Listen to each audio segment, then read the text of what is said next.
Selon les derniers chiffres du Bureau de veille sanitaire de la Direction de la santé, 8 personnes ont contracté la leptospirose durant les 2 dernières semaines de décembre 2017. Un chiffre modéré, mais la prudence est de mise, surtout que nous sommes dans la saison des pluies propice à la propagation de la maladie.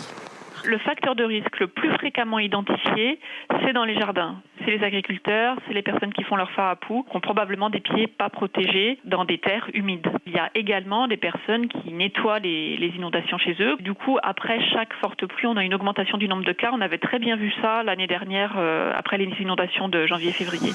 Pour se prémunir, pas d'autre solution que de suivre les recommandations médicales en matière de protection et d'être vigilant aux premiers symptômes de la leptospirose. Courbatures, fatigue, forte fièvre et douleurs musculaires et articulaires, parfois de vomissements. En cas sévère, ça commence à donner une jaunisse. La peau devient un peu jaunâtre. Là, ça commence à être un peu beaucoup plus sérieux. Du coup, en fait, plutôt qu'on se soigne, le traitement est facile avec les antibiotiques qui donnent assez tôt. Ça arrête rapidement la maladie, ça va être les complications. Par contre, si on traîne, on attend trop longtemps, les complications peuvent survenir. Après, c'est soins intensifs, on peut avoir aussi des cas de décès.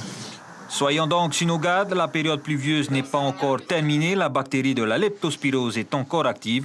Comparée à la métropole, la Polynésie est plus exposée à cette maladie infectieuse.